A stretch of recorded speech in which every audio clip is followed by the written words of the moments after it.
Hello అండి, welcome back to our channel Mamata academy. మనం ఈరోజు వచ్చేసి తెలుగు ప్రీవియస్ పేపర్ చేసుకుంటున్నాం. నేను ఆల్రెడీ ప్రీవియస్ పేపర్ ఒకటి పెట్టడం జరిగింది. చూడని వాళ్ళు ఎవరైనా ఉంటే చూడండి. ప్రాక్టీస్ బిట్స్ కూడా ఉన్నాయి మన ఛానల్లో, తెలుగు మరియు సైకాలజీ, బయాలజీకి సంబంధించి. ఇప్పుడు ఫస్ట్ మనకి పద్యం ఇస్తారు. 30 నుంచి 35 క్వశ్చన్స్ ఆ పద్యం నుంచి అడుగుతారు. నెక్స్ట్ వచ్చేసి వ్యాసం ఇస్తారు. 36 నుంచి 40 వరకు వ్యాసం నుంచి క్వశ్చన్స్ అడగడం జరుగుతుంది. ఓకేనా? పద్యం ఏమి ఇచ్చారో చూద్దాం.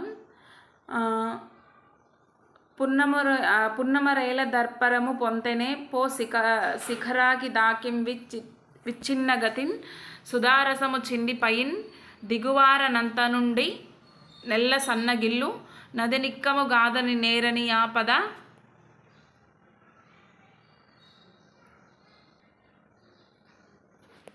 యాపదర్వన్నే పసిండి మేడలకు రాంబని ఏమిల సాధనామముల్. ఓకేనా? ఈ పద్యం నుంచి మనకు క్వశ్చన్స్ అడగడం జరిగింది. ఈ పద్యం రాసిన కవి ఎవరని అడిగారు. అల్లసాని పెద్దన, రామరాజు భూషణుడు, చేమకూరి వెంకట కవి, బమ్మెర పోతన. మనకి ఈ పద్యాన్ని రాసింది ఎవరు అంటే చేమకూరి వెంకట కవి గారు. నిక్కము అనే పదానికి అర్థం ఏమిటి అని అడిగారు. ఇక్కడ నది నిక్కము అని ఉంది కదా, ఈ పదం ఇచ్చారు. నిక్కం అనే దానికి అర్థం ఏంటి అడిగారు. అసత్యం, సాధారణం, అసాధారణం, సత్యం. ఓకేనా? నిక్కం అనే పదానికి అర్థం వచ్చేసి సత్యం అన్నమాట. ఈ పద్యం ఏ ఛందో వృత్తానికి చెందినది. ఉత్పలమాల, మత్తేబం, శార్దూలం, చంపకమాల. మనం గురువుల గోలు వేసుకొని ఏదొస్తే అది యమతారాజబానస చేసుకొని వాటిని విడగొట్టి ఇట్లా చేయాలన్నమాట. అట్లా చేస్తే దీనికి ఏమొచ్చిందంటే ఉత్పలమాల వచ్చింది. ఓకేనా? సుధారసము అంటే ఏంటని అడిగారు. సుధారసము గరళం, అమృతం, చెరుకు రసం, వెన్నెల. సుధారసం అంటే మీనింగ్ వచ్చేసి అమృతం అన్నమాట. ఈ పద్యంలోని అలంకారాన్ని గుర్తించండి. ఈ పద్యంలోని అలంకారం వచ్చేసి ఉత్ప్రేక్ష, రూపక, అర్ధాంతరాన్యాసం, అతిశయోక్తి. ఈ పద్యంలో అలంకారం వచ్చేసి అతిశయోక్తి అలంకారం. ఎందుకు అతిశయోక్తి అయిన? అతిశయోక్తి అలంకారం ఏంటంటే గోరంత దాన్ని కొండంత చేసి చూపెట్టడం. ఓకేనా? శిఖరాన్ని తాకినట్లున్నాయా అన్నట్లుంది అనేసి అన్నారు కదా. సుధారసం వచ్చింది అంటే అమృతం చెందింది. ఇవన్నీ అతిశయోక్తులే కదా మనకి. ఓకేనా? సో అతిశయోక్తి అలంకారం అన్నమాట. పసిడి మేడలు అంటే బంగారపు మేడలు ఉండవు కానీ అట్లా అంటాము. సో దాన్ని కూడా అతిశయోక్తి. ఇవన్నీ ఉన్నాయి కాబట్టి ఇది వచ్చేసి మనకి అతిశయోక్తి అలంకారంలో ఉంది ఈ పద్యము. ఓకేనా? నెక్స్ట్ ఇప్పుడు మనకి ఈ పద్యం నుంచి అడిగిన క్వశ్చన్స్ అయితే అయిపోయినాయి. ఇందులో వచ్చేసి ఒక గద్య భాగం నుంచి ఒక వ్యాసం లాగా ఇస్తారనమాట. దీని నుంచి మళ్ళీ ఒక 5 క్వశ్చన్స్ అడుగుతారు.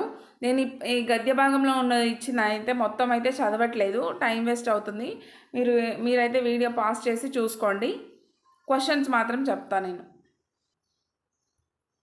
ఇదంతా గద్య భాగం ఉంది కదా, ఏం చదవట్లేదు, జస్ట్ క్వశ్చన్స్ వర్క్ చదివి చెప్తాను. ఏ వ్యాసాలలో జాతీయాలకు అవకాశం ఉండదు. ఇది ఆన్సర్ మనకి ఇందులోనే దొరుకుతుంది. మనకి ఎక్కడి నుంచి బయట నుంచో చెప్పే ఆన్సర్ కాదు. 36 నుంచి 40 వరకు ఉన్న క్వశ్చన్స్లో ఈ వ్యాసంలో నుంచే క్వశ్చన్స్ అడగడం జరుగుతుంది. ఓకేనా? ఏ వ్యాసాలలో జాతీయాలకు అవకాశం ఉండదు అంటే సాహిత్య వ్యాసం, విమర్శా వ్యాసం, సాంకేతిక వ్యాసం, కవిత్వ వ్యాసం. ఓకేనా? రైట్ ఆన్సర్ వచ్చేసి సాంకేతిక వ్యాసాలలో మనకి జాతీయానికి అవకాశం ఉండదన్నమాట. నెక్స్ట్, భాషా వినియోగం దేని మీద ఆధారపడి ఉంటుంది. రచయిత పాండిత్యం, పాఠకుల అవసరార్థం, విమర్శకుల మెప్పు కోసం, ప్రతిపాదిత వస్తువు. రైట్ ఆన్సర్ వచ్చేసి భాషా వినియోగం ప్రతిపాదిత వస్తువు మీద ఆధారపడి ఉంటుంది. నెక్స్ట్ క్వశ్చన్, మాండలిక ప్రయోగ చర్చకు కారణం ఏంటని అడిగారు. మాండలికం అర్థం కావడం, శైలిలో కృత్రిమత్వం, ప్రాంతీయ విభేదాలు, మాండలికాల అవసరం లేదు. ఓకేనా? రైట్ ఆన్సర్ వచ్చేసి శైలిలో కృత్రిమత్వం అంటే ఆర్టిఫిషియల్గా శైలి సాగుతుంది అనే అర్థం అన్నమాట. మాండలిక భాషా వినియోగంలో సాధారణ వాదన ఏదని అడిగారు. కథనం సాధారణ భాషలో ఉండాలి, సంభాషణలు సహజ మాండలికంలో ఉండాలి, పాత్రల వరకు మాండలికం అవసరం, కథంతా మాండలికంలోనే సాగాలి. రైట్ ఆన్సర్ వచ్చేసి కథనం సాధారణ భాషలో ఉండాలి. ఓకేనా, option 1 is the right answer. రచనా భాష విషయంలో రచయితకు ఉన్న ప్రాతిపదిక ఏంటని అడిగారు. కీర్తి ప్రతిష్టలు, పాఠకుల ప్రయోజనం, భాషా ప్రయోగ ప్రదర్శన, విమర్శకుల ప్రశంసలు. రైట్ ఆన్సర్ వచ్చేసి పాఠకుల ప్రయోజనం అనేది ఉండాలన్నమాట రచయితకు ప్రాతిపదికగా. ఇక్కడ వరకు మనకి ఉన్న వ్యాసంలో అంటే గద్య భాగం నుంచి క్వశ్చన్స్ అడిగారు, కంప్లీట్ అయింది. నెక్స్ట్ మనకి కంటెంట్ నుంచి అడగడం జరిగింది. సవర భాషపై కృషి చేసిన పండితుడు ఎవరని అడిగారు. కందప్ప శెట్టి, బద్రిరాజు కృష్ణమూర్తి, గురజాడ అప్పారావు, గిడుగు వెంకటరామమూర్తి. సవర భాషపై కృషి చేసిన పండితుడు ఎవరు అంటే గిడుగు వెంకటరామమూర్తి. ఓకేనా. భారత పర్వాలను ప్రబంధ మండలి అని పేర్కొన్న కవి ఎవరని అడిగారు. అల్లసాని పెద్దన, తిక్కన, నన్నయ్య, ఎర్రన. తిక్కన గారు భారత పర్వాలను ప్రబంధ మండలి అని పేర్కొనడం జరిగింది. Option 2 is the right answer. Next question. క్రింది వానిలో వీరశైవ కవి ఎవరు అని అడిగారు. నంది తిమ్మన, కేతన, పాల్కురికి సోమన, పోతన. రైట్ ఆన్సర్ వచ్చేసి పాల్కురికి సోమనాథుడు వీరశైవ కవి అంటారు. క్రింది వానిలో దేవులపల్లి రామానుజరావు రచన ఏది. సారస్వత నవనీతం, నా సాహిత్య పరిశోధన, మలయ మారుతాలు, వ్యాసగుచ్చం. సారస్వత నవనీతం అనేది దేవులపల్లి రామానుజరావు గారి రచన అన్నమాట. సౌదామిని అంటే అందం, సంతోషం. ఇది మీనింగ్ అండి, అర్థాలు. మీకు ఇంకా అర్థాలు కావాలంటే 6 నుంచి 10th క్లాస్ వరకు ఉన్న సపరేట్గా క్లాస్ వైజ్గా అర్థాలు చేయడం జరిగింది. ప్లస్ ర్యాపిడ్ రివిజన్ లాగా అన్ని కలిసి అర్థాలు కూడా ఒక వీడియో చేయడం జరిగింది. చూడని వాళ్ళు ఎవరైనా ఉంటే మన ఛానల్లో వెళ్ళి చూడండి. సౌదామిని అంటే అర్థం ఏంటంటే మెరుపు అన్నమాట. ఓకేనా. బలిపుష్టం అనే ఉత్పత్తార్థం గల పదం ఏది. ఉత్పత్తార్థాల నుంచి కూడా ఒక క్వశ్చన్ కంపల్సరీ. ఉత్పత్తార్థాలు కూడా ఉన్నాయి మన ఛానల్లో, చూడండి. బలిపుష్టం అంటే సింహం, కాకి, ఉడత, కోతి. బలిపుష్టం అంటే బలిగా ఇచ్చిన ఆహారాన్ని తినేది బలిపుష్టము అంటే కాకి. ఓకేనా. బలిపుష్టానికి మీనింగ్ వచ్చేసి కాకి అన్నమాట. నెక్స్ట్, నకారం చివర లేని పదాలను ఏమంటారు. ఓష్ణములు, అంతస్థాలు, కళలు, ధృతములు. రైట్ ఆన్సర్ వచ్చేసి నకారం చివర లేని పదాలను కళలు అంటారు. Option 3 is the right answer. శుద్ధికి ప్రకృతి పదం సద్ది, సూక్తి, బుద్ధి, భక్తి. రైట్ ఆన్సర్ వచ్చేసి సూక్తి. శుద్ధికి ప్రకృతి పదం సూక్తి. సూక్తికి వికృతి పదం ఏంటంటే శుద్ధి అని చెప్పొచ్చు. కర్దమం అంటే ఇది కూడా అర్థమే. బురద, పెరుగు, పనస, కష్టం. కర్దం అంటే అర్థం వచ్చేసి బురద అన్నమాట.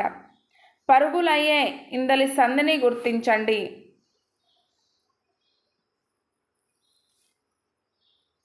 ఎడాగమ సంధి, సవర్ణ దీర్ఘ సంధి, ఉకార సంధి, అకార సంధి. పరుగులయ్యే, పరుగులు ఇక్కడ రాస్తా చూడండి. పరుగులు ప్లస్ అయ్యే. ఓకేనా. ఇక్కడ లు అంటే ఊ వచ్చింది, ఊకి ఆపరమైంది కాబట్టి ఇదేంటంటే ఉకార సంధి అవుతుంది. ఉకార సంధి. నెక్స్ట్, కార్యదక్షుడు సమాసాన్ని గుర్తించండి. కార్యదక్షుడిని ఎలా సమాసంగా విడదీయాలంటే కార్యము నందు దక్షుడు. కార్యము నందు దక్షుడు అంటే సప్తమి తత్పురుష వస్తుంది. కార్యము నందు దక్షుడు అంటే సప్తమి తత్పురుష రావాలి. ఇక్కడ మనకి ఆప్షన్స్లో సప్తమి తత్పురుష లేదు, సో దీనికి యాడ్ మార్క్ ఇచ్చారన్నమాట. ఓకేనా. ఈ షెడ్యూల్లో ఎవరైతే ఎగ్జామ్ రాశారో 21/05/2024 షిఫ్ట్ 1 పేపర్ ఇది. ఈ షెడ్యూల్లో ఎవరైతే ఎగ్జామ్ రాశారో ఈ క్వశ్చన్కి యాడ్ మార్క్ ఇవ్వడం జరిగింది. ఎందుకంటే కార్యదక్షుడు అనేది సప్తమి తత్పురుష సమాసం, కార్యము నందలి దక్షుడు. ఓకేనా, గుర్తుంచుకోండి. కార్యదక్షుడు వచ్చేసి సప్తమి తత్పురుష. కలడే ఇటువంటి రాజలోకముననెందు ఛందస్సు గుర్తించండి. ఆటవెలది, తేటగీతి, సీసము, కందము. ఇవన్నీ మనం సూర్యగణాలు ఇంద్రగణాలు వేసుకోవాలి. తేటగీతిలో వచ్చేసి ఒక సూర్యగణం 2 ఇంద్రగణాలు మళ్ళీ 2 సూర్యగణాలు. ఓకేనా. ఇవంటే మనం దాన్ని తేటగీతి అంటాం. రైట్ ఆన్సర్ వచ్చేసి తేటగీతి అన్నమాట. ఇందులో ఒక ఇంద్రగణం, 2 సూర్యగణాలు, ఒక సూర్యగణం, 2 ఇంద్రగణాలు, 2 సూర్యగణాలు అనేవి ఉంటాయన్నమాట. శార్దూల పద్యంలో ఎన్ని సాగణాలు ఉంటాయి? ఓకేనా. శార్దూలం వచ్చేసి ఎన్ని గణాలు ఉంటాయంటే మస జస తతగా కదా. శార్దూలం వచ్చేసి మస జస త త గ. ఎన్నిసార్లు ఉన్నాయి? ఇదొక సా, ఇదొక సా. మొత్తం వచ్చేసి 2 సార్లు ఉన్నాయి శార్దూలంలో. ఓకేనా. ఆన్సర్ వచ్చేసి 2 అన్నమాట. Next question. పారజూచిన పరసేన పారజూచు. ఇందులో అలంకారాన్ని గుర్తించండి. వృత్తి అనుప్రాస అలంకారం, శ్లేషాలంకారం, ఉపమాలంకారం, యమకాలంకారం. రైట్ ఆన్సర్ వచ్చేసి యమకాలంకారం అన్నమాట. ఇక్కడ వరకు మనకి కంటెంట్ అయితే కంప్లీట్ అవ్వడం జరిగింది. ఇప్పుడు మెథడాలజీని అనమాట. మెథడాలజీ నుండి 6 క్వశ్చన్స్ అయితే వస్తాయి. 55 నుంచి 60 వరకు మెథడాలజీ క్వశ్చన్స్. శిశువు తన సౌందర్య దృష్టిని, ఆనందానుభూతిని వ్యక్తం చేయడానికి ఉపయోగపడే సహజ మాధ్యమం మాతృభాష అని చెప్పిన వారు ఎవరు అని అడిగారు. శిశువు తన సౌందర్య దృష్టిని కానీ ఆనందానుభూతిని కానీ వ్యక్తం చేయడానికి ఉపయోగపడే సహజ మాధ్యమం మాతృభాష. మాతృభాషలోనే కదా మనం కంఫర్టబుల్గా మాట్లాడగలిగేది, ఏదైనా వ్యక్తపరచగలిగేది. సో అది చెప్పింది ఎవరు, ఈ స్టేట్మెంట్ ఇచ్చింది ఎవరని అడిగారు. Shri Aravind Ghosh, WM Ryburn, Black, Mahatma Gandhi.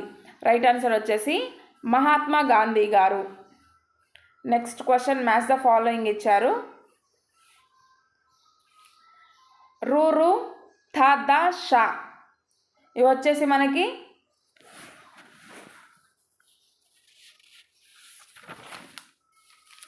మూర్ధన్యాలు అవుతాయి. మూర్ధన్యాలు. ఓ ఓ ఔ అవి కంఠం నుంచి సౌండ్, ఓ ఓ ఔ పలికేటప్పుడు కంఠం నుంచి సౌండ్ బయటికి రావాలి మనకి. ఇక్కడ మీరు గొంతు దగ్గర, కంఠం దగ్గర చేయి పెట్టుకొని చూసినా మీకు అర్థమవుతుంది అది ఎట్లా పలుకుతున్నాం అనేది. కంఠంతో పలకాలి ఆ సౌండ్ని. సో ఓ ఓ ఔ అనేవి కంఠ్యోష్ఠాలు. యా రావా అనేవి అంతస్థాలు. షా సా సా అనేవి ఊది పలికేవి కాబట్టి ఊష్మాలు. ఓకేనా. ఇప్పుడు మనం చూద్దాం ఆప్షన్స్లో ఇవి ఎక్కడ ఉన్నాయో. ఆప్షన్ 1 ఏకి వచ్చేసి 4, ఇక్కడ 4 ఉంది, ఇక్కడ కూడా 4 ఉంది. ఓ ఓ ఆవు కంఠ్యోష్ఠాలు. 1 ఎక్కడుంది? ఇక్కడ 1 ఉంది. యా రావాలు అంతస్థాలు. సికి 2 ఇక్కడ ఉంది. షా సా సా ఊష్మాలు ఊది పలికేవి. డి ఇక్కడ ఉంది. So option 2 is the right answer. Next question. సంవత్సరానికి ఒక తరగతికి నిర్ణయించిన పాఠ్య ప్రణాళికలోని అంశాలను నెలల వారీగా విభజించడం ఏమిటి? వార్షిక ప్రణాళిక, విద్యా ప్రణాళిక, పాఠ్య ప్రణాళిక, సమగ్ర పథకం. ఇది వచ్చేసి మనకి వార్షిక ప్రణాళిక. సంవత్సరానికి ఒక తరగతి నిర్ణయించిన ప్రణాళిక వచ్చేసి వార్షిక ప్రణాళిక. దాని తర్వాత వార్షిక ప్రణాళికనే నెలల వారీగా తర్వాతకి విభజించుకుంటారు. ఫస్ట్ అయితే అది వార్షిక ప్రణాళిక అన్నమాట.